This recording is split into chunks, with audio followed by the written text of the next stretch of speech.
ಬಡ ಗೋಪಾಲನಿಗೆ ಪಾಲು ಪೂಜೆ. ತುಂಬಿದ ಮಹಾಸಭೆಯೋಳು ಚಪ್ಪನ್ನಾರು ದೇಶದ ಸಾರ್ವಭೌಮನ ಮುಂದೆ ಕುಲವೃದ್ಧಂ ಪಿತಾಮಹನಾದ ನಾನಿರುವಲ್ಲಿ ಈ ಬಡ ಗೋಪಾಲಕನಿಗೆ ಪಾದ ಪೂಜೆಯೇ.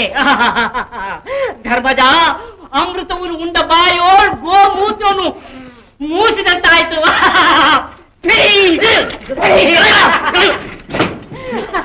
ಏನು ಇವನು ಹುಚ್ಚು ಬಿಡೋದ್ರೊಳಗೆ ನಾನು ಪ್ರಾಣ ತೆಗೆದುಬಿಟ್ಟ ಅಂತ ಕಾಣ್ತದೆ. ಕಾಲ್ತಿಗೆ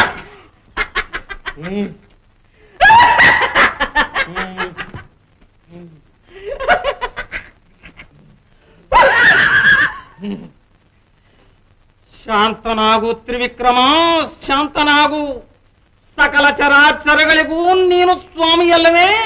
ಹೌದು ಸಹೋದರ, ಈಗೇನು ಮಾಡ್ಬೇಕೆನ್ನವೇ? ಅಣ್ಣ, ಇಬ್ಬರು ಗಲಾಟೆ ಮಾಡಿದೆ, ಮಲ್ಕೊಳ್ಳಿ.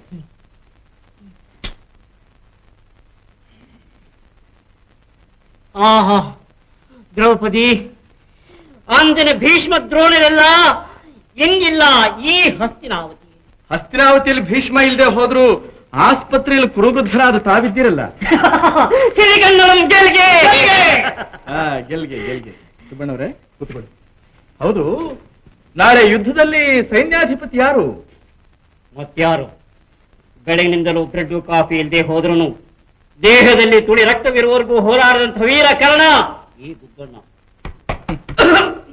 ಏನ್ ಗುಗ್ಗಣ್ಣ, ಏನನ್ನತ್ತೆ ಹೊಟ್ಟೆ? ಹೊಟ್ಟೆ ಹಸ್ತಿರುವಾಗ ಒಳಗಡೆಯಲ್ಲಿ ಒಡ್ಲೋಡ ಅನ್ನತ್ತೆ. ಏನಾದ್ರೂ ತಿಂದ್ರೆ ಉಪ್ಸ ಬರುತ್ತೆ. ಅಂದ್ರೆ ಕಾಯಿಲೆ ವಾಸಿ ಆಯ್ತು ಅಂತ ಕಾಣಿಸುತ್ತೆ. ನರ್ಸ್, ಬಿ ಕಾಂಪ್ಲೆಕ್ಸ್ ಮಾತ್ರೆಗಳನ್ನ ಕೊಡಿ. ಏನಿದೆ ಗಲಾಟೆ, ಮಂಚ ಎಲ್ಲ ಬೀಳಿಸ್ಕೊಂಡು ಯಾಕೆ ಹೀಗೆ? ಏನಾಗ ರಂಗಣ್ಣ, ಇದನ್ನೆಲ್ಲ ಗಮನಿಸಬಾರ್ದು ನೀನು? ಗಮನಿಸ್ತಾ ಇದ್ದೀನಿ.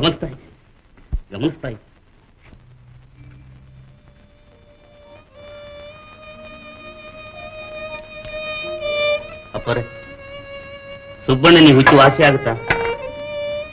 ರಂಗಣ್ಣ, ಅವನ ಬಾಳ ಹಿನ್ನೆಲೆ ಬಹಳ ಶೋಚನೀಯವಾಗಿದೆ. ಅವನು ಕರ್ನಾಟಕದಲ್ಲೇ ದೊಡ್ಡ ಕವಿ.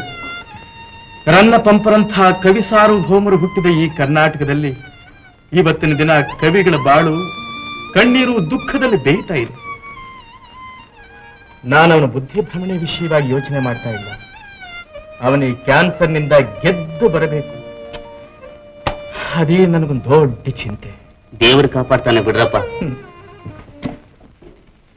ಅಮ್ಮ, ರಾಜ ಬಂದಿದ್ದಾನೆ ಅಲ್ವೋ? ನಿಮ್ಮ ಅಣ್ಣನ ಮದುವೆ ಮುಹೂರ್ತ ಹತ್ರ ಬರ್ತಾ ಇದೆ.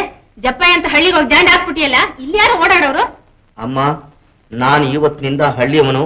ಯಾವ ಕೆಲಸಕ್ಕೂ ಆದಷ್ಟು ನಾನು ನಂಬ್ಕೊಂಡಿರ್ಬೇಡಿ. ಓಹೋ, ಅಮ್ಮ, ಇವನ ಹಳ್ಳಿ ಕಳಿಸಿದ್ದೇ ತಪ್ಪಾಯ್ತು ಅಂತ ಕಾಣಿಸುತ್ತೆ.